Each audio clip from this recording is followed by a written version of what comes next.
the Lord sa linggo nito. Tayo ay nandito sa simbahan ito at mga pagpupuri makakasamba sa ating Diyos. So, ang ating basa ngayon ay hindi ako binigay sa atin na lakas na loob at pagtutulong sa atin kung paano natin kaharapin ang mga araw-araw na buhay. So, kaya ay asa Joshua, let us flash our PowerPoint at dyan din natin, okay? Kung makikita po ninyo, ang larawan po niyan ay larawan ng isang lalaking bigo. Siguro, nag-break up sila ng boyfriend niya. Pero hindi si Daniela, ha? Hindi ba yan?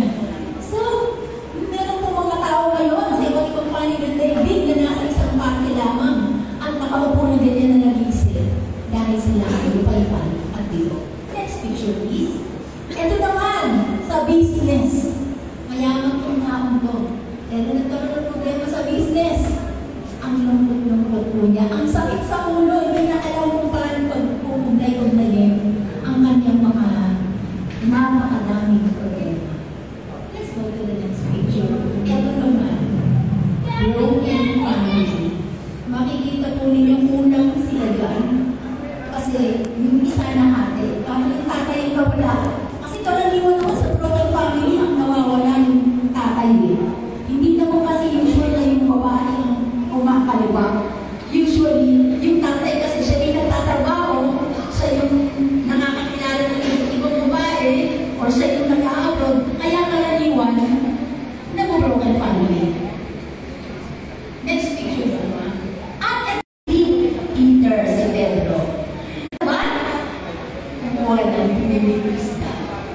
At yan pong sitwasyon na yan, dyan po tayo mag-duel sa ating topic sa umaga nito. Ang ating pong pamagat, pananagumpay sa mga kabiguan, ating pong talatay kinuha sa Luke chapter 5, verses 1 to 11. Basahin natin, Joshua, kayo magbabasa? Okay, hindi ko na kailangan na salamin dahil farsighted ako. Hayaan niyo pong parangalan natin ang Word of God. Alam ko kahit nakaupo po kayo, na-respetuhin niyo yung salita ng Diyos habang pinabasa ko po yun. Minsan, habang nakatayo si Jesus sa tabi ng lawa ng Genesaret, nagsisigan ang napakaraming tao sa paglapit sa Kanya upang makinig ng salita ng Diyos. Verse 2, may nakita siyang dalawang bangka sa baybayin. Nilisan ng mga mangingisda ang kanilang mga lambat at wala sila sa kanilang mga bangka. Sumakay siya sa iba, sa isa sa mga ito, na pag-aari ni Simon. Hindi niya ito na ilayo ng kaunti ang bangka mula sa baybayin. Naupo siya sa bangka at nangaral sa mga tao. Pagkatapos niyang mangaral, sinabi niya kay Simon, pumalakot kayo at ihulog ang lambat upang manghuli. Sumagot si Simon, Guro, magtumakbo kami, nagpapapagod ngunit wala kaming nahuli. Ngunit dahil sinabi ninyo, ihuhulog ko ang mga lambat. Ganun nga ang ginawa nila at nakahuli sila ng maraming isda, kaya halos mapunit ang kanilang mga lambat. Verse 7, ginawayan nila ang kanilang mga kasamaang nasa kabilang bangka upang magpatulong. Lumapit naman ang mga ito at napuno nila ang dalawang bangka, ano pat halos lumubog ang mga ito. Nang makita iyon ni Simon Pedro, siya ay lumuhod sa harap ni Jesus at sinabi, lumayo kayo sa aking Panginoon, sapagkat ako'y isang makasalanan. Nagilala siya at ang kanyang mga kasama dahil sa dami ng kanilang huli. Gayon din sina Santiago at Juan na mga anak ni Zebedeo at mga kasosyo ni Simon. Sinabi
Maya-maya po, bigla na lamang kung nawala sa paligid ang tatlong pusa.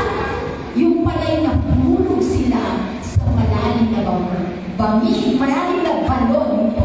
Balon. At kung sila po'y mahulog sa balon, at siyempre nagningiyaw-ngiyaw sila, sinundan sila ng mga iba pang kasamahang pusa.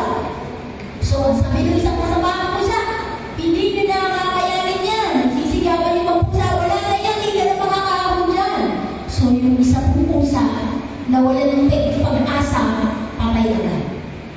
Yun naman ikalawang pusa, nag-try pong umakyat. Nag-try pong umakyat dun sa balon para makawala. Eh, narinig na naman niya yung mga nag-activity nung nasa paligid.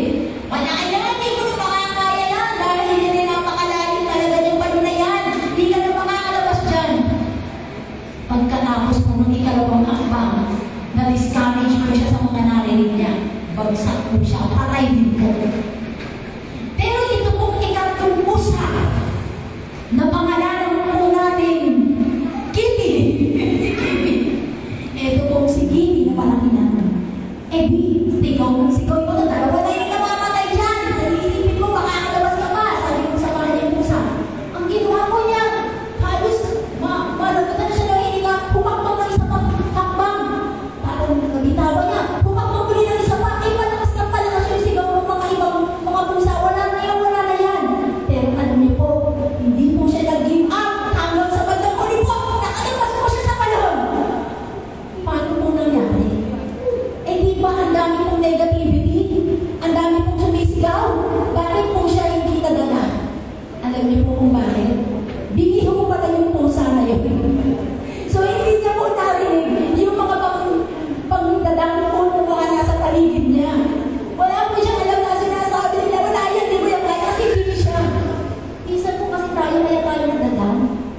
Ang narinig natin yung mga sinasabi ng mga tao sa pagkagera natin. Kaya, di mo yung kaya. Sinabi mo na mo, gusto mo maging doktor. Naku, di mo yung kaya. Naku, ka nga sa dugo eh. Kung nasugatan kayo, magdodoktor ka. Naku, hindi mo yung kaya. Wala ka lang talento, hindi ka naman magaling. Ganun po, na nakaka-discourage po, di ba?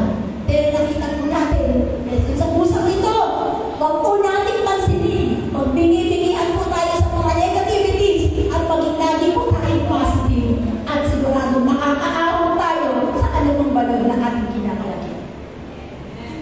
So, simulan po natin ngayon ang ating pong first point. Joshua? Okay, ilan yung mga first point natin na nakalagay dyan ay maging handa sa pagharap na harapin ang mga problema at bighati. I-Englishin ko po na lang yan na nakalagay po dyan, be willing to face problems and pains. Alam po natin lahat, ang kasabihan, life is not a bed of roses. Kasi ang buhay po natin, talaga po may kaakibat na problema. Ilan po dito sa inyo ang makapagsasabi, sa totoo lang, mula nang isilang kayo, hindi kayo nagka-problema. Wala po. Kasi kasama po yan sa buhay, ang mga trials at mga pagsubok.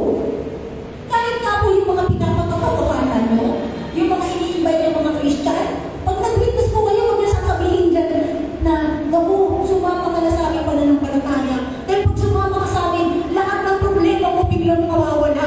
At hindi ka na magkakaroon ng problema kapag ganyan po kayo mag-witness. Nakisama niyo yan sa church, ang problema yan, mawawala po yan. Kala ko pa sabi mo, ang lumapit ako kay Lord, wala nang problema. Ilalong dumami yung problema mo, lalo na nakatong-patong eh. Kaya pag patotoong po tayo, ang sasabihin natin, sumama ka sa akin. Sumama ka sa simbahan, lumapit tayo sa Panginoon. Dahil pag lumapit ka sa Panginoon, kahit dumating man ang mga problema sa buhay mo, palalagpasan mo yan. Dahil ang Panginoon ang maghahamo sa iyo at tutulong sa iyo sa mga pagsubok at problema na iyong harap. Amen? Amen. Okay. Ngayon, paano po ba maging handa? Alam ko kayo, ganyan, paano maging handa? Think ahead. O yung advance ka mag-isip, di ba minsan nakakainis yung advance mag-isip? Pero okay lang naman po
Hindi naman ako nag-GGD, kaya yung best friend kong magaling sa mat, tinignan yung papel ko, wala akong sagot. Kinuha yung papel ko. Sinabutan na sinabutan. Ay, kasi pinasabi ko, pinasa na, 100 ako. Ako, yes, thank you. Pero hindi mo sinabi na sagutan niya yung mga papel ko, magaling sa mat. Ako, waterloo talaga yung mathematics. O, ano ba? Application. Nag-apply ka sa trabaho, hindi ka natanggap.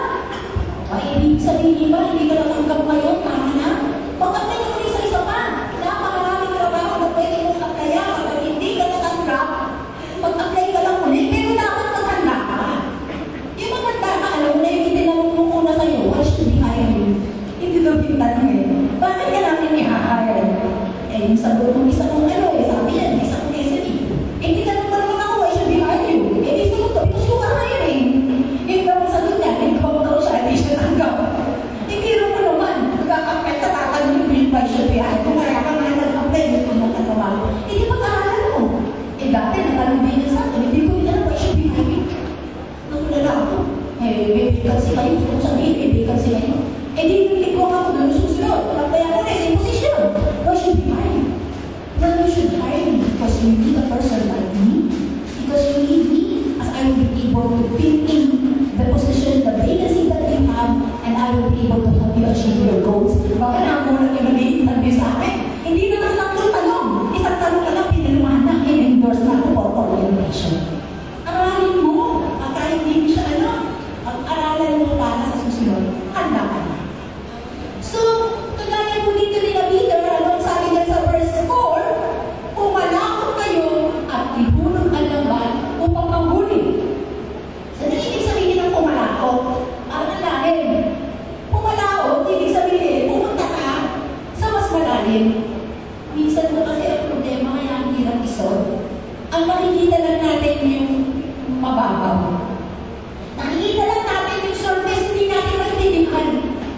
Pero kapag may problema tayo, if we will go deeper, yung mas iintindihin natin kung bakit ba dumating yung problema na to, mas maiintindihan po natin, mas madali natin makahanap ng solusyon. Kasi hindi lang po yung surface ang nakita natin. Minsan nakarinig lang natin ito, nag-conclude na. Baka ganito, baka ganyan, baka ganito, baka ganyan. Pero if we will go deeper, ano nga ba ang totoong problema? Pag nakita natin yung mas malalim, nakapunta tayo doon, mas madali natin masasolve ang problem. So let's go deeper, let's go further, and we will find the solutions to our problem. Sinasabi ng Diyos sa iyo, kapatid, sinasabi ng Diyos sa iyo, magpakalalim ka, pumunta ka sa mas malalim, go further, go deeper, and you will see, and you will have what you are looking for. Okay, that's point number 1. Point number 2. Hey, ang sabi niya, tanggapin mo ang katotohanan na ang ating mga pagpapagal at pagpapalo ay maaaring makauwi sa wala o mabuhay. Let me put it in English. Accept the reality that our human efforts may fail. Napanood niyo mo ba yung Spider-Man yung Spider-Man na napanood ko kasi, yung girlfriend niya, ni Spider-Man, ganito ang sabi sa kanya. Expect to be disappointed and you won't be disappointed. Kasi kapag in-expect mo na madi-disappoint ka, pag hindi na-disappointed, hindi ka na-disappointed. Kasi alam mo na eh, handa ka na eh, na may disappointed ang buhay. Yung times na sinasabi mo, ginawa ko naman lahat. Binigay ko naman lahat ng effort ko. Pero bakit gano'n hindi pa rin ako napapansin? At lagi pa rin ako na isang tabi. Bakit lagi pa rin bida siya? Eh halos wala namang ginagawa yan. O yung sasabihin, nag-review naman ako day and night. Nagpagsak pa rin ako sa exam. O diba? Ang ano mo, sabi mo sa rating? Or pwede naman sabihin, naging mabuting asawa naman ako. Pinagluluto ko naman siya ng lahat ng paborito niya. Pinaglilin ko naman siya pinagsisimbahan. Pero bakit niya ako nilupo? Bakit niya ako pinagpalit sa mas pangit pa sa akin? Ba't niya ako pinagpalit doon? Eh, ang katawan mo ni Corting Pepsi, ang aking size. Grabe. Iba ang tarik ka. Tapos, pwede mo naman din sabihin ng ganito, hindi naman ako umiinom. Hindi naman ako naninigarilyo. Hindi naman ako kumakain ng mga baboy at mga taba. Pero bakit ako nagkasakit? Bakit ako ngayon nagkalakas? Hindi nga ako nagsisigarilyo eh. Hindi nga ako umiinom. At yung aking bahay ko kasi ko hanggang ngayon, ay lakas-lakas pa rin ang katawan. Hindi na nakakasakit. Siya yung kasi ko dapat yung langkansan na sa kanya napunta eh. Diba? Parang nakakamayan na ang effort mo. Na maging malusog ka. Pagkatapos ikaw pa yung pinagawa na maramdaman. Or kung napanood niyo po yung pelikulang Romain, yung ginalingan mo sa work, pero iba yung napromote. Di ba po si John? Kahit ilang beses yung patuloy po yung Rewind, talaga na iiyak ko o siguro dahil sobra ako nakakarinig. Yung lalo na kinakanta yung sa susunod na mapakailan pa. Parang gusto talagang magkaroon ng susunod. Kasi ayaw na naman ako. Sabi ko naman yung pong Rewind, di ba pong si John?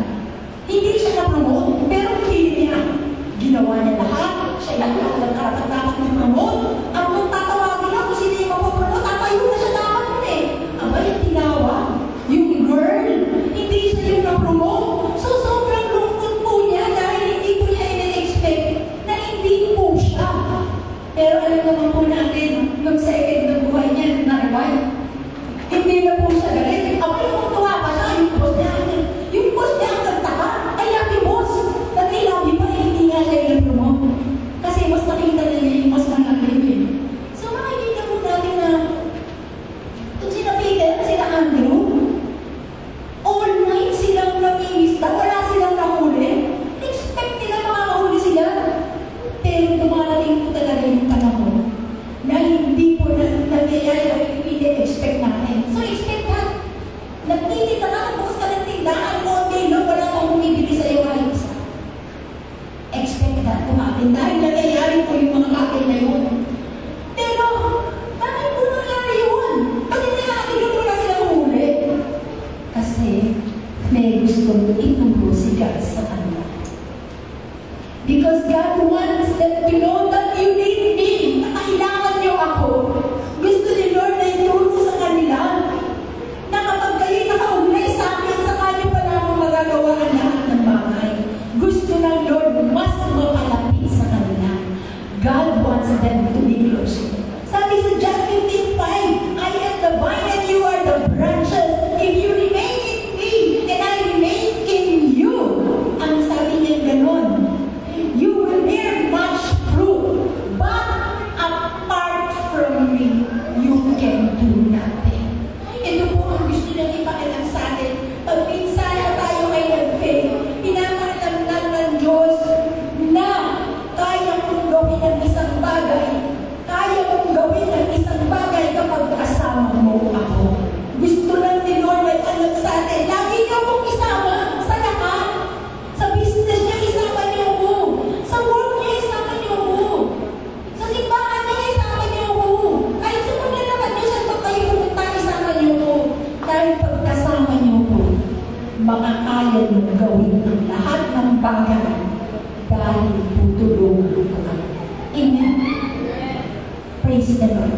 Alam ko marami pong makakapagpatotoo sa inyo. Napakaganda ng track record ni Lord sa buhay niyo.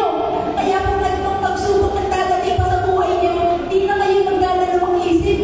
Napatunayan na ni Lord sa akin yan eh. Kaya alam ko, gagawin niya na ipagtatagumpayan ang laban nito. Okay, let's go to the number 3 point. Nakalagay po yan, isagawa ang sinabi ng Diyos kahit minsan hindi mo maintindihan ang buong proseso. Let me translate it in English. Cooperate in God's Word even if we don't understand. Bakit po kaya ganun, di ba? May mga bagay na hindi natin maintindihan. Sa totoo lang po, sabi ko lang kay Lord, may pinagdaanan po ako, the loss of loved ones, mother, father, is of course my husband. Sabi ko lang, di ba intindi mo lang sa akin? Kasi hindi ko talaga maintindihan, hindi ko maunawaan. Kung bakit? Then kasi kung naintindihan ko na rin, matatapos na yung pagtingin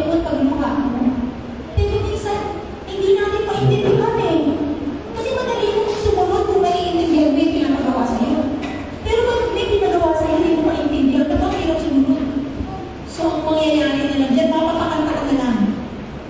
Nang ganito. Kanta mo ito ni Gamba siya. Teach me to trust in you with all of my heart and to lean not on my own understanding. I just forget you won't give me what I can bear.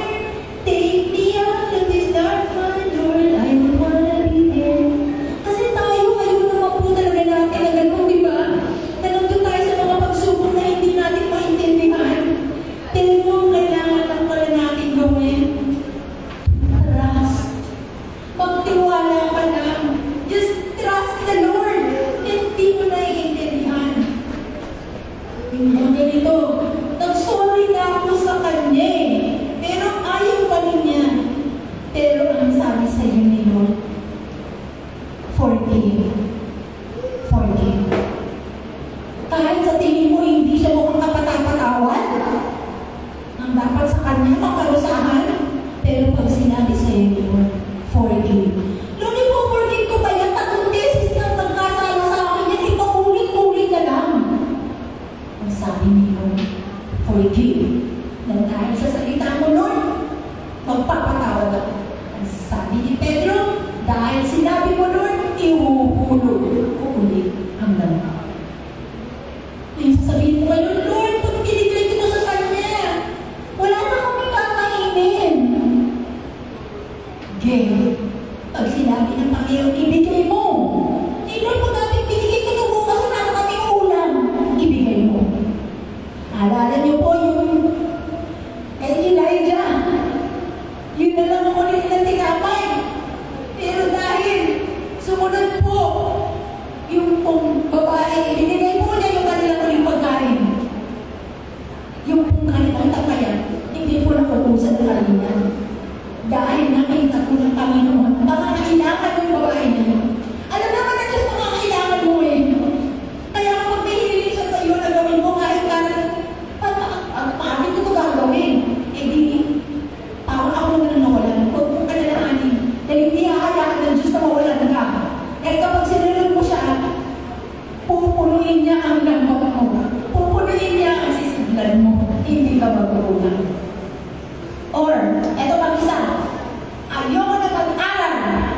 Hindi, alam ko na kasi yan. Hindi pa ako mag-aaral, alam ko na yan eh. Alam niyo po na saan po mag-aaral.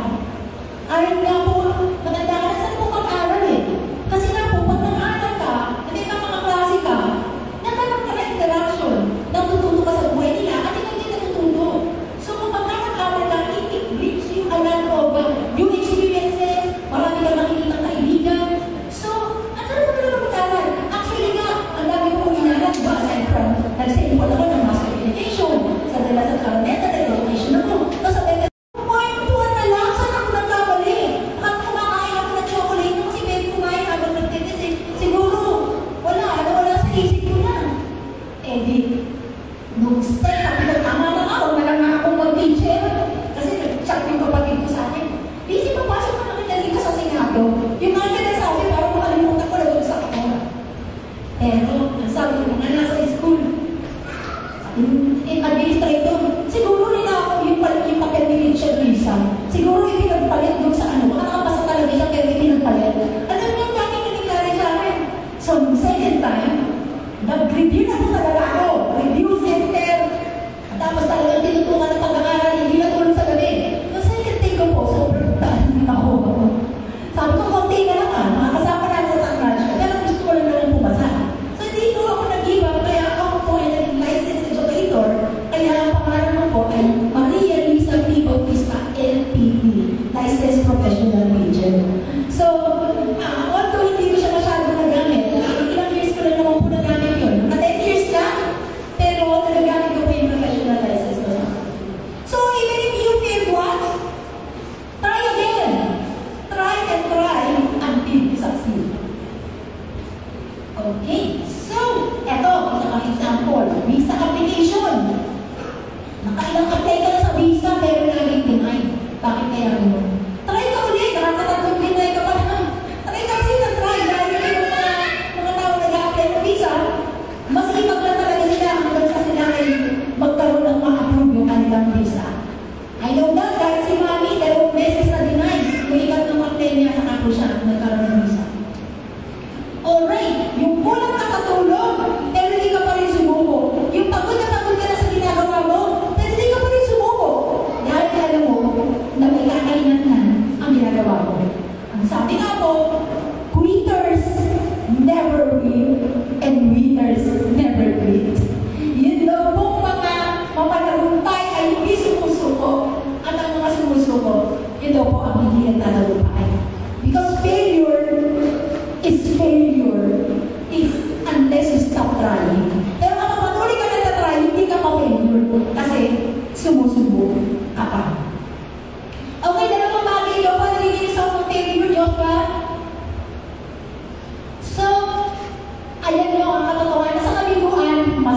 ba? Sa totoo lang, kapag nagkamali ka, nagiging aral din sa'yo, natututo ka.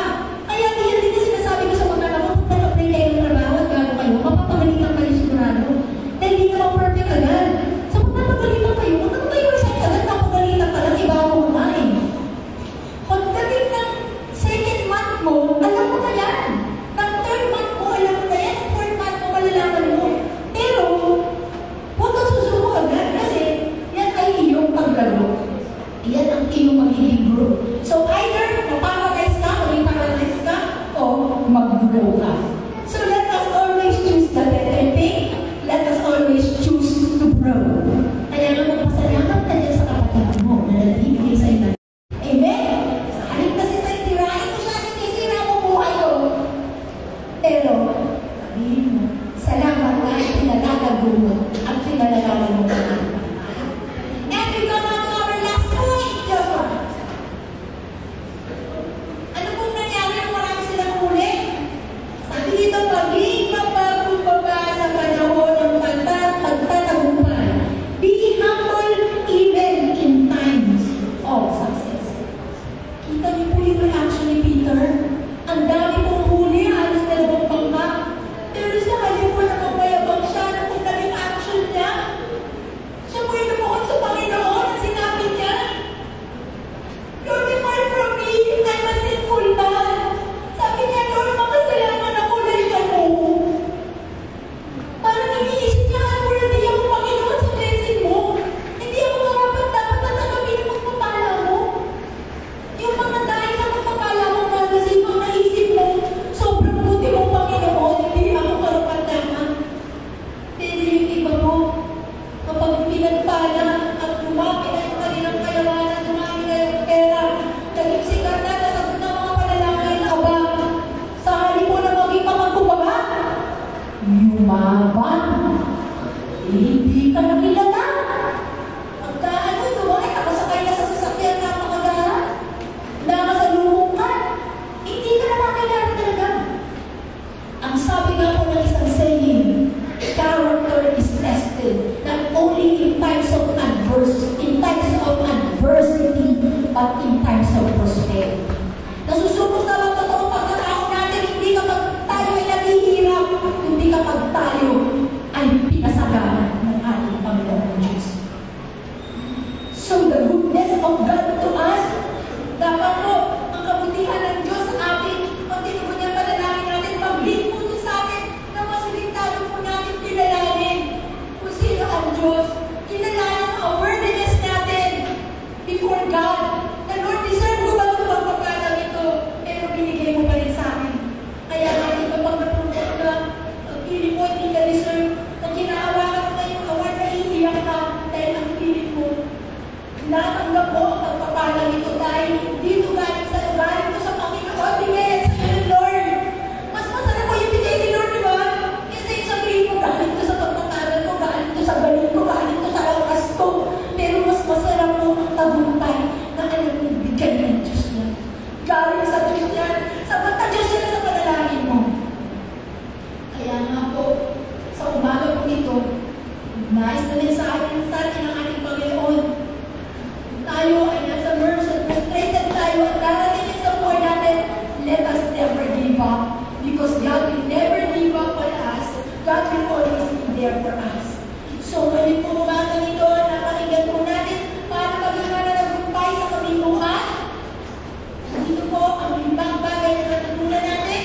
Maging handa, laging handa, Boy Scout, sa harap ng nakakarating problema, tanggapin mo ang katotohanan na ang pagpapagay ay nakakapagod. Isagawa ang salita ng Diyos dahil hindi ko naiintindihan ang buong proseso. Huwag susuko kahit na ikaw ay nakakaranas ng kabiguan at higit sa lahat, maging mapagkumbaba sa harap ng Diyos sa panahon ng pananagutan. Maraming salamat. God bless us.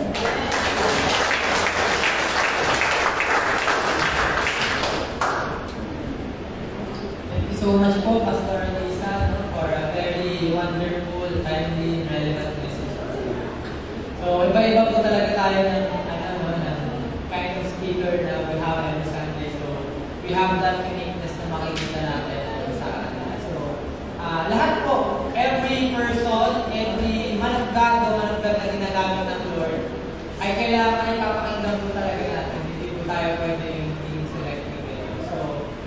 tayong susuko kagaya ni Peter. So, yung title po ni Mama ay Pananagumpay sa Kapila ng Kabiguan. So, very timely po ito sa atin lahat. Dahil wala naman po dito siguro hindi nakaramdam ng kabiguan or ng pagbagsakan. Pero very timely dahil kagaya ni Peter. Ito pong si Peter na ito na inutusan ng Panginoon na all day night, wala silang mahuli. No, ito rin po yung disciple na sikat na sikat. Dahil isang preaching niya, 3,000 yung tumanggap. It's the Peter po na sumunod sa Panginoon. Kaya pag sumunod po tayo sa Panginoon sa mahirap na sitwasyon, God will be able to